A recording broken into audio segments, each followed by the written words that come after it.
வணக்கம், வாழ்க வளமுடன். இன்றைய தினசரி கற்கும் விஷயத்தில் நான் அடிக்கடி சொல்லுவேன், அது எப்படின்னு தெரியல. இலவசம், பிச்சை, இந்த விஷயங்கள் என்னை ரொம்ப டிஸ்டர்ப் பண்ணும். யாராவது ஒரு வயது முதிர்ந்தவர்கள் வந்து பிச்சை கேட்கும்போது நான் என்ன யோசிப்பேன்னா, இவன் வாழ்க்கையில் ஏதோ ஒரு பெரிய தப்பு பண்ணியிருக்கிறான். அந்த தப்பு சொத்தெல்லாம் பிள்ளைங்களுக்கு எழுதி கொடுத்ததாக இருக்கும், இல்லை வீடு கட்டுறேன்னு பந்தா காமிக்கிறதுக்காக தன்னை மீறி கடன் வாங்கி மாட்டினவனாக இருப்பான், இல்லை பிள்ளைங்களை வளர்க்க தெரியாமல் வளர்த்து நடுத்தருவில் விடப்பட்டவர்களாக இருப்பார்கள். அதாவது செய்த தப்புக்கு தண்டனை அனுபவிக்கும் நபர்கள்னு நான் நினைப்பேன்.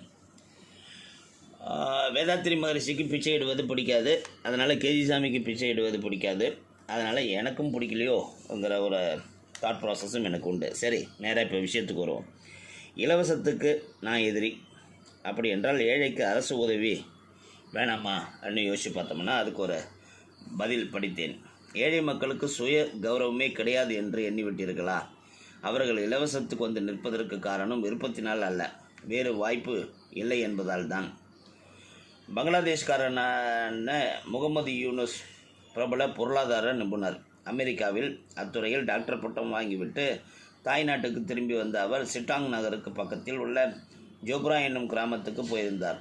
அங்கே ஒரு ஏழை பெண் பிரம்பு நாற்காலி செய்து கொண்டிருந்தாள். அதில் எவ்வளவு பணம் வரும் என்று யூனுஸ் கேட்க, ரொம்ப கொஞ்சம்தான் வரும், பெரும்பகுதி பணத்தை புரோக்கர்களும் கடன் தந்தவரும் எடுத்துக்கொண்டு விடுவார்கள் என்றார் அந்த பெண். நெகிழ்ந்து போனார் யூனுஸ்.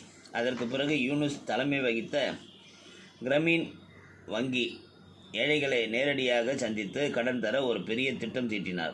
இன்று வரை பங்களாதேஷ் கிராமங்களில் உள்ள 20 லட்சம் குடும்பங்களுக்கு மொத்தம் $1 பில்லியன் கடனும் சுமார் 4000 கோடி ரூபாய் தொழில் ஆலோசனையும் தந்து உதவியிருக்கிறது கிராமீன் வங்கி. இந்த ஏழை மக்களின் 98% பேர் தாங்கள் வாங்கிய கடனை வட்டியோடு கரெக்டாக திருப்பி கொடுத்துவிட்டு இப்போது சொந்த காலில் நிற்கிறார்கள் என்பதை நீங்கள் தெரிந்து கொள்ள வேண்டும். கிராமீன் வங்கிக்கு இன்று 1000க்கும் மேற்பட்ட கிளைகள் இருக்கின்றன.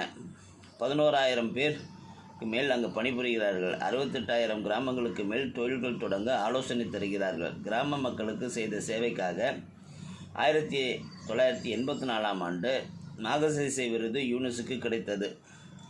இப்படி ஒரு தலைவர்கள் நம்மளுக்கெல்லாம் கிடைப்பாங்களான்னு யோசிக்கணும்.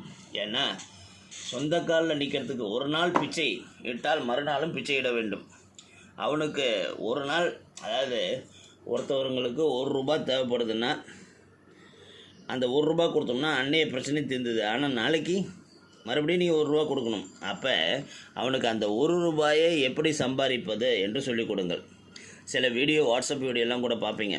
யாராவது பிச்சை எடுக்கிற ஒரு பிள்ளைகளை ஒருத்தவங்க என்ன பண்ணுவாங்கன்னா, பக்கத்தில் போய் சில பொருள்கள்லாம் பல்காக வாங்கி, ஈவன் தண்ணி பாட்டிலை ஒரு டிபார்ட்மெண்ட் ஸ்டோரில் வாங்கி கொண்டு வந்து வாசலில் வச்சுட்டு, அந்த தண்ணி பாட்டில் உள்ளே வாங்கும் போது ₹10 ₹15 இருக்கும். அது வெளியே ₹5 லாபம் வச்சு ₹20 விற்று அந்த பணத்திலேருந்து அவங்க முன்னுக்கு வரணும்னு சொல்லுவாங்க. ஸோ அந்த மாதிரி சொந்த காலில் நிற்கிறதுக்கு நம்ம ஏதாவது ஒரு வழியை அவங்களுக்கு காமிச்சோம்னா அவங்க பர்மனெண்ட்டாக நல்லா இருப்பாங்க. ஆனால் அப்படி யாரும் செய்கிறதில்ல. கஞ்சி தானம், காய்கறி தானம், இலவச தானம், நொந்து தானம் எல்லாத்தையும் போட்டு நம்ம மக்களை சோம்பேறியாகவும் அடிமைகளாகவும் சுயகௌரவமற்றவர்களாகவும் மாற்றும் சமூகத்தில் வாழ்ந்து கொண்டிருக்கிறோம். வாழ்க வளமுடன்.